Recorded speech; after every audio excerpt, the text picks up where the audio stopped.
This is The Crossover. All right, Crossover NBA podcast. Chris Mannix and Howard Beck. Beck, it has been a few weeks now since we've been together. Vacations, other projects. Good to see you again, my friend.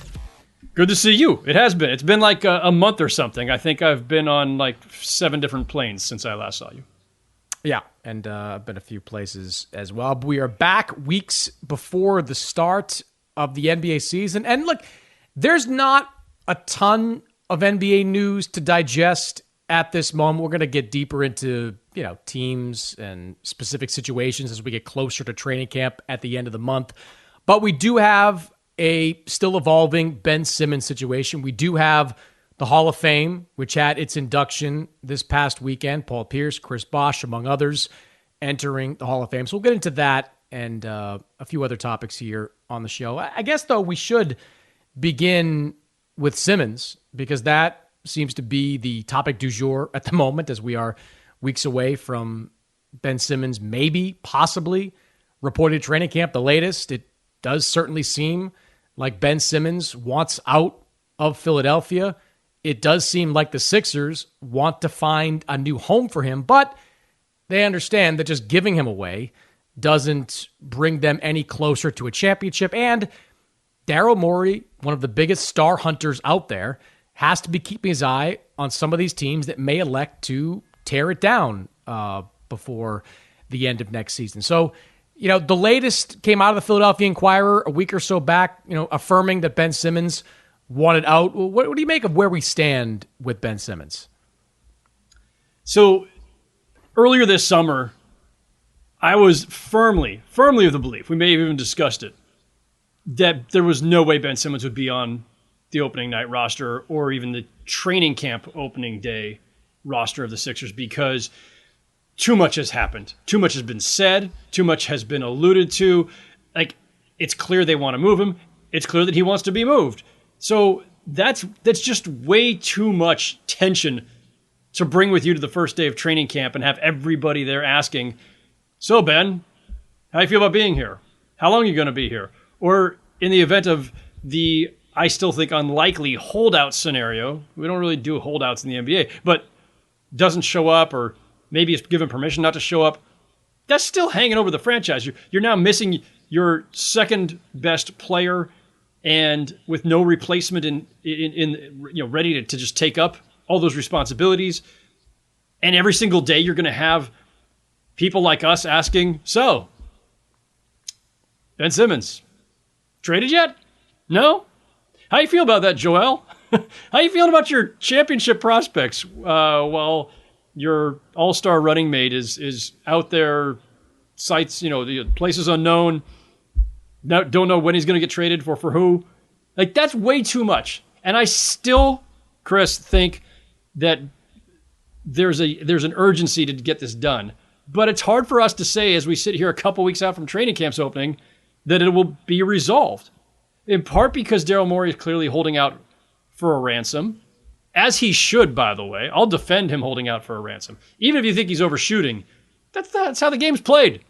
You over ask, and eventually you hopefully get what you're looking for. So I don't buy this idea that he's asking for too much and that's why they can't make a deal.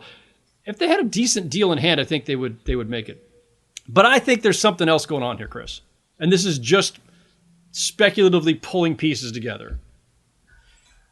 Usually if you've got a star who you want to trade and who wants to be traded, you gin up the market, leverage everybody against each other, you get the best deal you can, and you move on with your life. This is the only case I can think of, Chris. And if you think of one that mimics this, let me know. But I don't think we've ever had a case where the reason potentially for the holdup is there's a really, really great deal to be made if only Bradley Beal or Damian Lillard would actually demand out. And maybe what's happening is, if you're Daryl Morey, I could get some combination of some players and some picks and stuff, it'd be fine. But what if I do that now, and then suddenly 3 weeks into November, the Blazers are 2-10 or something, and Dame says, yep, time, let's go. If you've already spent your Ben Simmons chip, the best chip in the NBA right now, and then Lillard or maybe Beal become available, you've screwed yourself. And those are clearly the guys you'd want. So maybe it's just that. Maybe it's just a waiting game to make sure that they don't shut themselves out of the really big sweepstakes. I agree. And I think what we're going to find out 2 weeks, 3 weeks from now is, will Ben Simmons hold out? And that's the multi-million-dollar question attached to Ben Simmons. I don't think there's any doubt that his days are numbered in Philadelphia. How high those numbers are remains to be seen. But Ben Simmons could take this to another level by holding out of training camp. It's not something we see a lot in the NBA. In the NFL, you see it all the time. In the NBA, you don't see too many holdouts when it comes to players and issues with their team. And Ben Simmons is in not a very good bargaining position because he does have 4 years remaining on his contract. So this is a dicey situation for Ben Simmons. If he holds out, the Sixers can fine him millions. Like, the collective bargaining rules say they can start dinging him 7 figures, like, real money. I don't care how much money Ben Simmons has made. I don't care how much money he's scheduled to make. That's real money that you start getting dinged by your team. So we'll see if Ben Simmons, his agents at Clutch Sports, if they are motivated to go that route, because that would be one way that Ben could take this to another level. I mean, I think the way, at this point, the way the Sixers hope it goes is Ben Simmons reports to training camp. He's a good soldier that after initial week or two of feverish interest in Ben Simmons and his contract situation, his situation with Philly, that starts to die down a little bit. Never will die down completely, but dies down a little bit. And maybe Ben Simmons gets into the season and we start to remember that he's not just the guy that passed on the dunk in the fourth quarter of a critical game for the Sixers. He's not the guy that took 3 shots over 7 games in the fourth quarter of that Eastern Conference semifinals against Atlanta. He does have a lot of positives, and those positives can be put on display in the first half of the season. That's what I think the Sixers are hoping for right now. Will they get it? I don't know, man. I at this point, and I've talked to a few people about it, I honestly don't know what Ben Simmons is going to do. I don't think the holdout is very likely. You alluded to it. I kind of said this earlier. Like, there aren't holdouts in the NBA, especially when you're under contract. He's under contract. And it's very clear. They have absolutely the right to fine him every day that he's not present. They could give him permission to. They could do that, sure. But that's not helping them, and it's not helping him. If the idea for all parties, and they all should agree on this much, is to get him traded as soon as possible, then him not showing up is not helping matters. Because, 1, it's putting them in a terrible position. 2, he's not out there playing in preseason games and then eventually regular season games to remind people once again, yes, he's one of the greatest defenders in the NBA. He's an elite playmaker. He brings a bunch of stuff to the table. Yes, he doesn't shoot. Yes, that's frustrating. No, it's not clear when that will be resolved, but he's still an all-NBA caliber player. Warts and all. These are not new things. It reached a new height last spring, but his warts have never been unknown. But you do have to come back. You need to play. The Sixers need that stability. They need to win early games. They can't afford to be throwing away games early in the season while they're waiting to trade Ben Simmons, missing their second-best player, and then potentially getting in a bit of a hole in an Eastern Conference where they're going to eventually have to try to knock off the Bucks, the Nets. The Heat are coming hard. Like, the Hawks are in the mix now. You can't afford to just spend a few weeks giving away games. He's got to be there. He has to be there. And if he's not, they have to fine him. It's their right to, and it's the right thing to do. Him not showing up, Ben Simmons staying out of camp, staying away from the Sixers is the worst outcome for all parties. And it's not going to help their trade position, their leverage around the league. It helps no one. Here's the question I have when it comes to Daryl Morey. Like, one deal that I think will be or even is available to him is something involving Golden State's young players, where you have Jonathan Kuminga, Moses Moody, the 2 lottery picks that the Warriors picked up. Kuminga looked pretty good in the summer league for whatever that's worth. And you combine that with Andrew Wiggins' contract, and you can flip them for Ben Simmons. Now, I understand that doesn't make the Sixers better. Like, not right away anyway, because Kuminga and Moody are years away from being able to contribute to a championship contender. What it does do is it takes the Simmons distraction away from the team, and suddenly you've got a pot of prospects that could entice those teams that we're talking about, whether it's Washington, Portland, or somebody else, to trade for one of their star players in your direction. So that to me kind of lurks out there as maybe a possibility, because then you could throw Tyrese Maxey into that mix of prospects as well if you wanted to do kind of a prospect central heavy deal. And look, maybe that's more appealing to some teams than Ben Simmons. I mean, the Houston Rockets didn't want Ben Simmons. Like that to me kind of speaks volumes about what NBA teams think of Ben Simmons. The Rockets are going nowhere. They elected to take a package of really picks, because the players they got back, not much, if anything, at this point, after the dust has settled. They elect to take that package of picks over something that would have involved Ben Simmons. So, maybe there is more appeal if you're the Sixers to having Kuminga, Moody, Maxey, Wiggins' contract to flip again in a deal than just having Ben Simmons.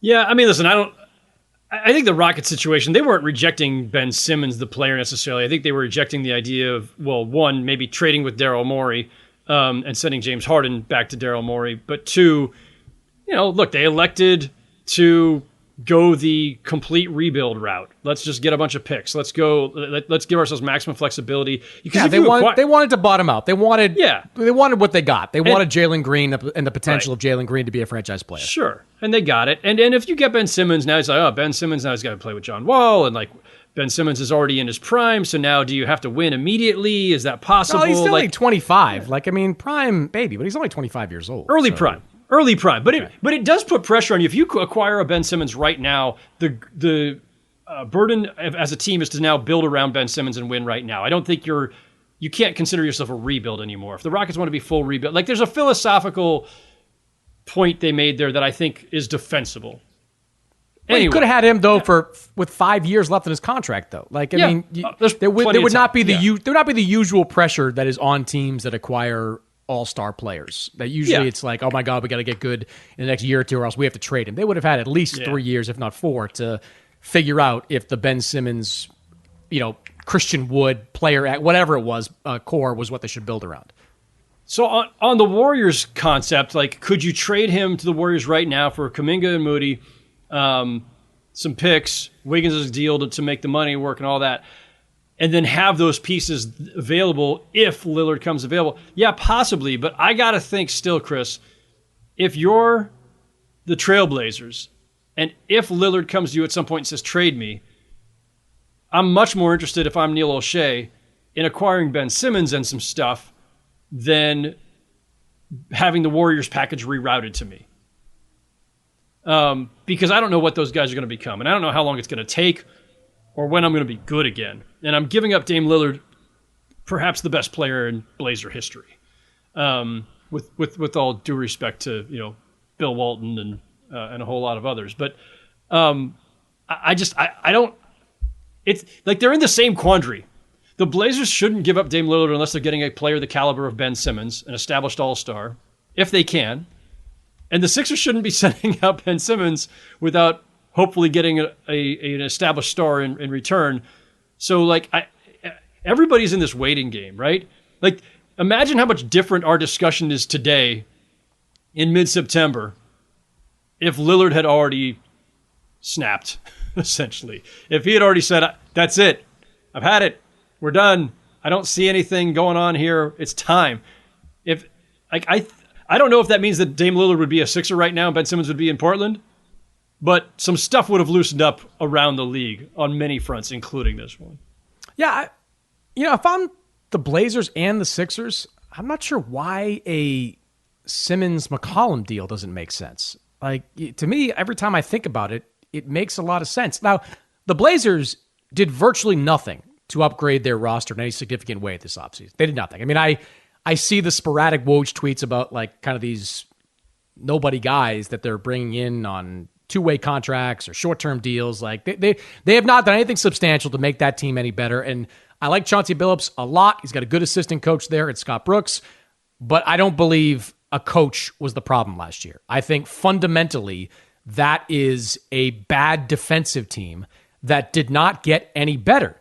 You make a trade involving Ben Simmons for CJ McCollum, you get better defensively instantly. Ben Simmons at like 4 positions is one of the best defenders in the entire NBA. So I don't know if that makes you so good that Damian Lillard's like, all right, I want to be here. I want to be partners with Ben Simmons the next few years. But at least it's a shakeup with that team, and it gives you a chance to be something different than what you've been for the last couple of years. And if you're Philadelphia, yeah, Damian Lillard is the prize. You want to get your hands on him. But A, there are no guarantees that if Lillard became available, you'd have the best package to go and get him, because we already saw the Rockets not keen on Ben Simmons. Maybe the Blazers will want to go that same direction where they want the full rebuild package, the draft picks, the pick swaps, all those things that go into a big-time trade. McCollum, while not being Lillard, is a perimeter shooter, a high-level scorer, a pretty reliable 20-plus point per game guy for your team, a guy that I think would complement Joel Embiid pretty well, or at least a lot better than Ben Simmons has proven to do the last couple of years. You combine him with what you already have in Tyrese Maxey, who a lot of people I know are pretty high on. Tobias Harris had an all-star caliber season last year. You've got some pieces in Philadelphia that can keep you in the mix at the top of the Eastern Conference. I just think, what is that phrase? Like, don't let perfect be the enemy of good. I'm probably butchering that, but don't let the trade you feel is the one that could change the course of your franchise prevent you, if it's not available, prevent you from making a deal that could make you significantly better. Yeah, like the more I think about it, like the more tangled and almost just a unsolvable puzzle this could be, right? Because if you think about it, Neil O'Shea, in a heartbeat, I think, would trade McCollum and whatever else it takes to get Ben Simmons. Now he's got Simmons to pair with Lillard. You figure out the rest of it. Lillard is now, at least for the moment, satisfied that you've made a blockbuster kind of move to find a complementary player that's also going to, as you point out, raise their defensive profile. And maybe that means now Dame Lillard never gets to the point of asking for a trade. So if you're Daryl Morey, you're sending Ben Simmons there for your second choice, McCollum, instead of Lillard, and in the process, possibly ensuring that Lillard never does become available. But you're completely closing the door on many fronts. You're closing the door to ever getting Lillard, and so O'Shea would probably do that trade right now. Daryl Morey is probably still saying, Neil, that's fine. CJ's nice. He'd be great here. But Dame would look even better. And if I don't make this deal with you right now, there's that much more of a chance that tomorrow or the next day, Dame's eventually going to say, I want out. I mean, it's like some sort of like multi-level chess game going on here between not just those two teams, but the rest of the league. Anybody who's in on the Ben Simmons talks, anybody who's monitoring Dame Lillard. Because it doesn't normally happen this way. Usually we have at most one disgruntled star in play at a time. It's not usually multiple and potentially swapping places with each other while their GMs try to figure out the timing and what's possible, right? So it's complicated. Like this it's just more complicated than the usual disgruntled star wants out scenario where you just auction him off to the highest bidder. One thing I would disagree with, I don't know that Neil O'Shea would do McCollum for Simmons. One thing I've gotten to know about Neil over the years, and most from people that do business with him, very loyal to the guys that he drafted and holds them in really high regard. And in some cases, that's a flaw, really, if you're overvaluing some of your younger guys or some of the guys that you draft. So I don't know. I mean, I think there's trepidation on both sides in making a deal like that. Chris, it's a totally fair point and a good point, especially because we have years of evidence that Neil O'Shea does not want to break up that backcourt, though many of us out in the pundit class have been saying for years, and other people around the league, by the way, not just us in the pundit class, have been saying that you need to break up the backcourt. So he's stuck with them this long. Maybe he's going to stick it out to the bitter end. But at least publicly, Howard, he believes that the coach was the problem. He said that at the press event that that this was a coaching thing, not a Ross thing. I just you look at that team, and Yusuf Nurkic is a minus defender. Damian Lillard is a minus defender. McCollum is an average defender. There's no stoppers on that team. Derek Jones didn't work out last year for that team. There's nobody there that can get you stops, not on a consistent level. So I don't see how new schemes and a new coaching staff, maybe they get a tick better. They go from whatever they were, 30th in the league in defense to like 20th, but that's still not going to put you in a championship position. This is just, to me, delaying the inevitable with this group. So we'll see. But the Ben Simmons saga, it shall continue. Any thoughts on the Hall of Fame?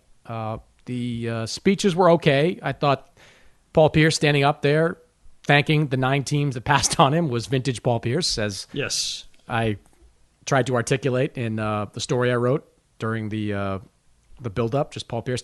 By the way, 2 things for that story that people have asked me about a lot. One was the Yuri Welsh line. I just love that somewhere in like Croatia, Yuri Welsh woke up on Tuesday and was like, why am I trending on social media? Oh, because Paul Pierce said, who am I going to pass to? Yuri Welsh. So, and the other one was the LeBron stuff, where Pierce is like, I didn't want to work for ESPN because I don't want to talk about LeBron's time. People have asked me, like, is there a personal beef between Paul Pierce and LeBron? Now, I've often said, and I still believe, no, there isn't. It's competitive for 2 reasons. One, they were rivals for about 5 years, 6 years when, LeBron started making the playoffs and going deep, and the Celtics were going up against him. I mean, the Celtics effectively broke up that Cleveland team in 2010 when they eliminated them from the playoffs. And the other thing is, Pierce is a guy that really had to earn it every step of the way. He had some serious bumps along the way. Like,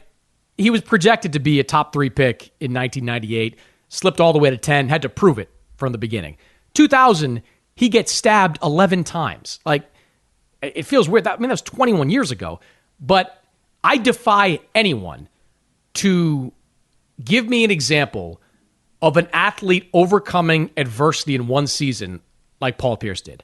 To get stabbed 11 times, to play opening night, and then play all 82 games that season with a protective vest on your chest to keep your stab wounds from opening up, and with like an armed security guard behind your bench because you didn't know if the guys that stabbed you were going to try to come finish the job.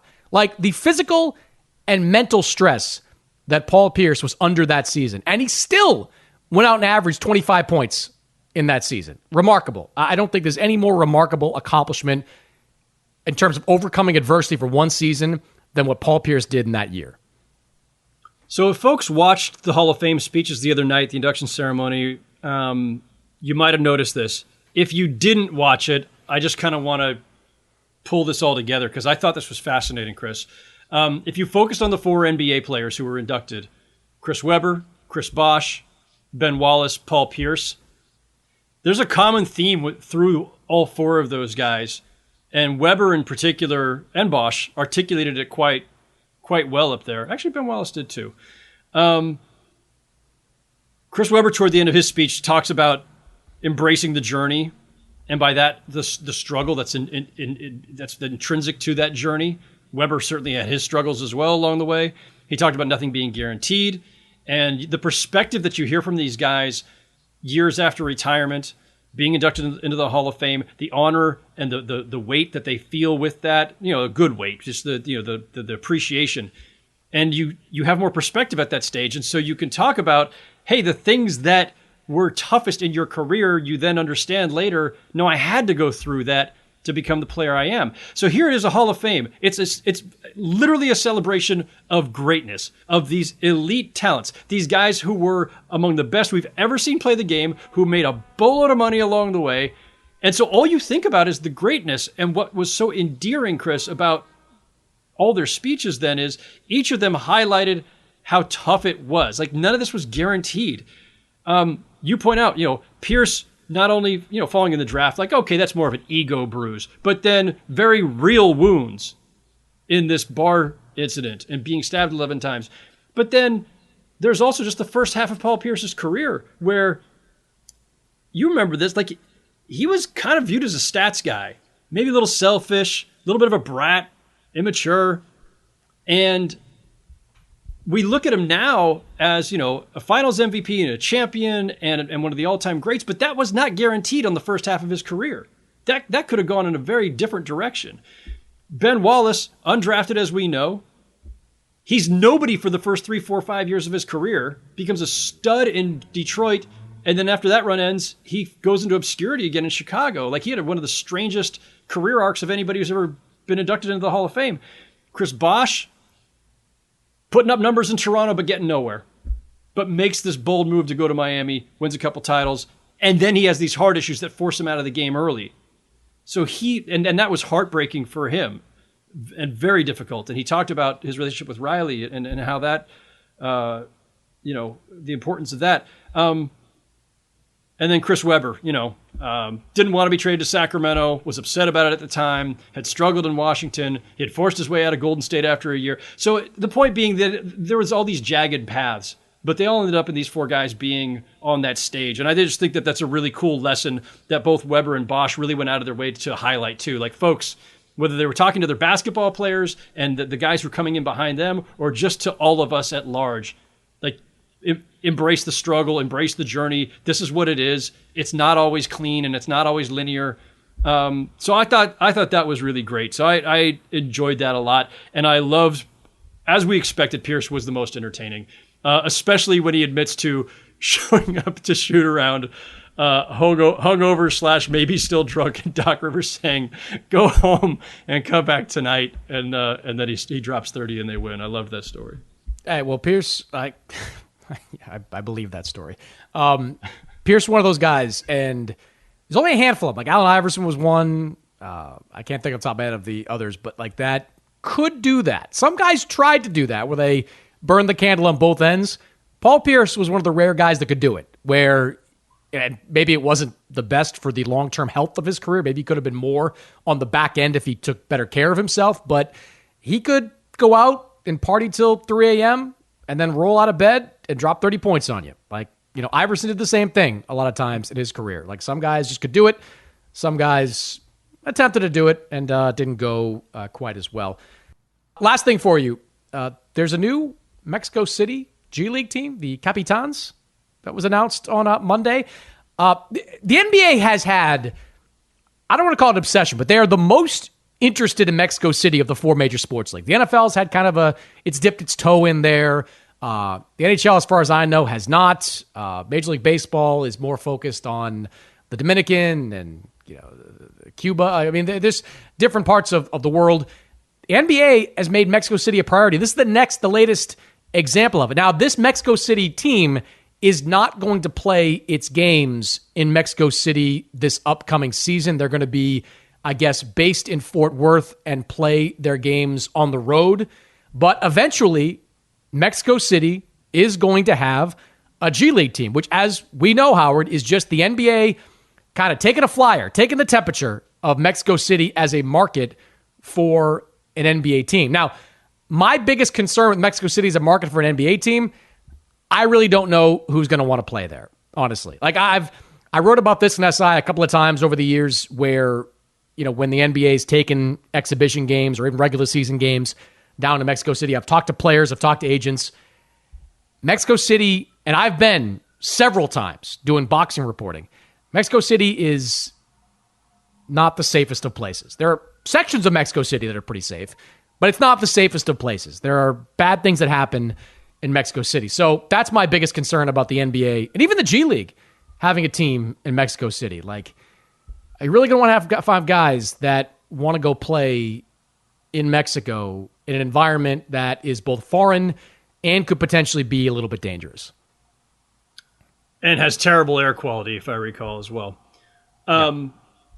It's an interesting gambit. Like, they clearly love the market. The NBA clearly loves the market, the population, the potential to really set down roots in another country, whether it's at the G League level for now or perhaps an NBA franchise in the future. I understand it from a business perspective, Chris, but you're right. The very first question you have to ask is, okay, so how's it going to work and who's going to play there and are they going to want to play there and how big of an impediment is that going to be? When you put a G League team there, you're talking about guys who really don't have much choice about where they play. So maybe that's part of this is that, well, initially, until we've really established ourselves and established that we can do this safely and that we can make this an attractive place to be, use it at the level where you don't have to have the players' consent or their decision to go there affirmatively, right?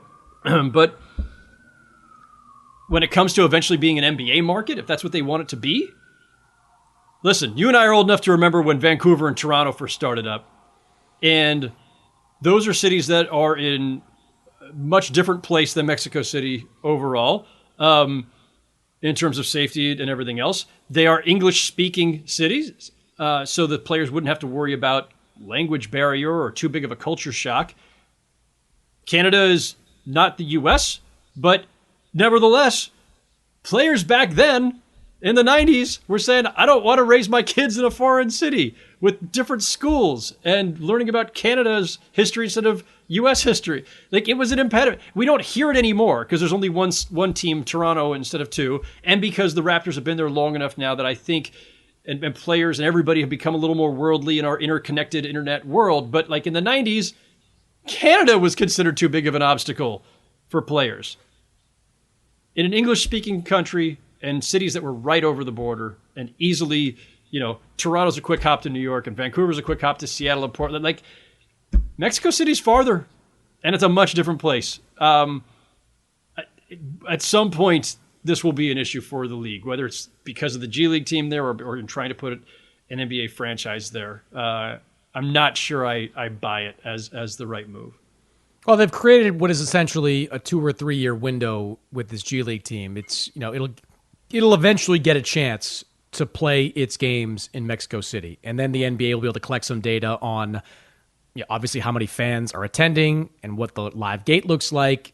Maybe people watching on TV, local TV outlets there, TV Azteca, Telemundo, things like that. Whether they broadcast in Mexico, so they'll spend a couple of years, I think, collecting data before they make any kind of decisions on the viability of its market. And as you know, I mean, the NBA is not super keen at the moment on expansion, though they have opened the door for it in the last year or so. But there are other more viable markets that the NBA is kind of looking at right now, as you know, whether it's Las Vegas, Seattle, going back there.